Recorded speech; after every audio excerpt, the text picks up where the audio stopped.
प्रकाश डालना चाहता हूँ, मैं चाहता हूँ कि प्रकाश डाला जाए। जैसे कि हम लोग यहाँ व्यापारी बंधुओं की बात करते हैं, तो व्यापार और व्यापारी को बढ़ाने के लिए क्या व्यवस्थाएं की जा सकती है जिससे हमारा व्यापारी बढ़े, व्यापार बढ़े, जिससे हम टैक्स भी अदा कर सके अच्छे से और अच्छा से अच्छा टैक्स हमारे जनपद से जाए। जैसे कि व्यापार को बढ़ाने के लिए ज़्यादातर प्रयास होता है लोन लेके ही लोग ज़्यादातर व्यापार करते हैं। जिनके पास ज़्यादा आर्थिक स्थिति मजबूत नहीं है तो लोन लेके व्यापार करते हैं। लेकिन लोन लेने की प्रक्रिया इतनी गड़बड़ है हमारे जनपद में, क्या मैं तो अपने जनपद की बात कर सकता हूँ फिलहाल, कि जैसे किसी को लोन लेना 25 लाख 20 लाख 50 लाख जो भी लोन लेना है तो उसके लिए पहले बिचौलिए से मिलना होगा, जिससे 20% 25% 15% का जो है एक कमीशन सेट हो जाए। बिना कमीशन के हम कोई लोन पास नहीं करा सकते। इस बारे में मैंने पिछली बार भी चर्चा की थी और उस पर क्या हुआ मुझे पता नहीं।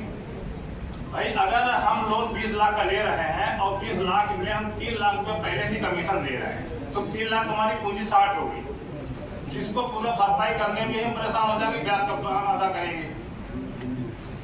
इसमें आगे से कोई ऐसी दिक्कत हो किसी में तो एलडीएम साहब से सीधे आप लोग नंबर ले लीजिएगा, संपर्क करिए, वो समाधान निकालेंगे। जहाँ का भी कोई इंडिविजुअल मैटर हो, कहीं भी लगता है आप लोग कोई बैठे एलडीएम साहब कहीं आज मीटिंग में थे सर, ये तो खुलेआम हर बैंकों में चलता है। ये विशेष की बात नहीं कर रहा हूँ मैं, समस्त समाज की बात की, हर समाज के हर व्यक्ति की समस्या है और हर व्यक्ति को जानकारी नहीं कि कहाँ जाए हम जिससे हमारी समस्या का समाधान हो सके। अगर कोई जानता भी है तो उसके ऊपर उल्टा कार्रवाई या दबाव बनाया जाता है कि आपको मुकदमा लिखवा दिया जाएगा, अगर आप करेंगे आपको फंसा देंगे, ये कर देंगे, जिससे वो बेचारा व्यापारी दबा कुचला व्यापारी शांत होकर बैठ जाता है, लेकिन उसका शोषण होता है। मैं अपनी व्यक्तिगत खुद व्यापार करता हूँ, मैंने 50 लाख के लोन की बात की, सब्सिडी लोन जो चल रहे हैं कि करवाते हैं, तो उसमें सीधा वही बात है कि भैया पहले इतना परसेंटेज आपका लगेगा तब जाके आपका लोन होगा, अन्यथा आपका लोन ही नहीं होगा। अगर आप 15% 30% घूस दे रहे हैं तो आप सही है, आपका काम हो जाएगा। अगर आप नहीं दे रहे हैं तो आपका काम बिल्कुल नहीं होगा। व्यापारी कैसे बढ़ेगा हमारा, कैसे व्यापार कर पाएगा? अगर छोटा सा भी 50 तो छोड़िए 5 लाख का उसको लोन लेना है तो 5 लाख को लोन लेने के लिए भी बैंक के मैनेजर सेट है और वहाँ बिचौलिया सेट है, उनसे कमीशन सेट है, बिना कमीशन के वो लोन नहीं करवा सकते। ये आप जांच करा लीजिए, एनी टाइम किसी भी बैंक की जांच करा लीजिए, आपको खुद दूध का दूध पानी के पानी हो जाएगा, सत्यता है क्या, कालापन में क्या होगा। दूसरा, पहले बात तो इसमें हमने पिछली बार भी चर्चा किया था, इससे लिखा भी गया था, एक पॉइंट नोट भी किया गया, तो उसमें क्या हुआ मैं जानना चाहूँगा। आप लोगों को निवेदन है कि इस पर थोड़ा प्रकाश डाला जाए, जिससे हमारे जो व्यापार बंधुओं को व्यापार करने में सुविधा मिले। सर, सुनील जी की बात से सहमत है। मैंने इसी और ध्यान आकर्षित करने के लिए कहा था जिला उद्योग केंद्र जो भी संस्थाएं उनको अपना जिम्मेदारी निभाना पड़ेगा और बैंकों में जो लोन में उदासीन रवैया है उसके लिए शासन स्तर से जो गाइडलाइन दी जाती है उसका जो दुरुपयोग हो रहा है उसको रोकना बहुत जरूरी है। और छोटे छोटे व्यापारी होते हैं सर, 5 लाख रुपए लोन लेते हैं, उनसे कहा जाए कि 50,000 रुपया हमको रिश्वत दे दो, वो वही नहीं टूट जाते। दूसरा क्या है, जैसे हम लोग बैंक में जाते हैं, लोग बैंक में अपना पैसा जमा करते हैं, अपना ही पैसा जमा करके अपना ही पैसा निकालने जाते हैं, लेकिन जो बैंक के पदाधिकारी होते हैं वो जो है तभी से बात भी नहीं करते हैं हम लोगों से, जो कि हमारे ही टैक्स से उनको वेतन मिलता है, जनता के ही टैक्स से वो वेतन लेते हैं और वही अधिकारी का हमारे उसी जनता से, हमारे व्यापारी से सही सीधे मुँह बात तक नहीं करते हैं। पानी पिलाना बैठाना तो दूर की बात है।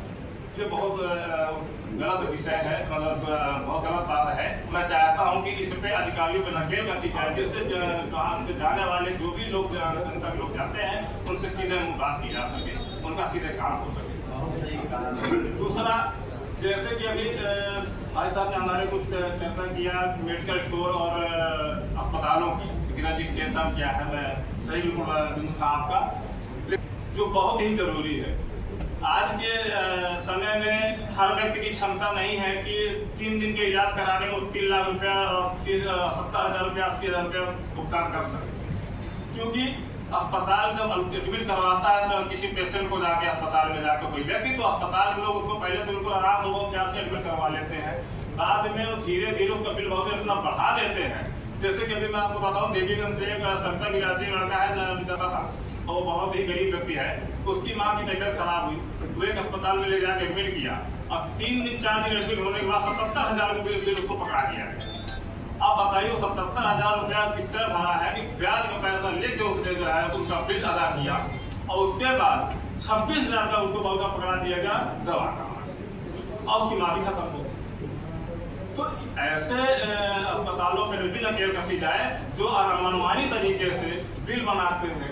वहाँ पे किस चीज़ का 77,000 आपने ले लिया, किस भाई सब दवा का समझ में आता है, भाई 26,000 की दवा का आपने लिया, 77,000 में 4 से अधिक में आपने क्यों किसी बात का ले लिया? इतना अब फतेहपुर में अभी हमारा इतना वीवीआईपी डॉक्टर भी मुझे लगता है व्यवस्था नहीं दे पा रहे हैं जो कानपुर वगैरह में दिला पा रहे हैं। कानपुर में इतना बिल बनता तो समझ में आता वहाँ पे अच्छे डॉक्टर भी चलिए, लेकिन फतेहपुर में भी हमारी इतनी अच्छी व्यवस्था नहीं मिल पा रही है जो इतना बड़ा बिल बहुत पकड़ा दिया जाता है लोगों को। इस पर भी थोड़ा नकेल कसी जानी चाहिए, इस पर भी एक बार जाँच होनी चाहिए किस महामारी तरीके से वहाँ पे कितना बेड चार्ज लगाते हैं।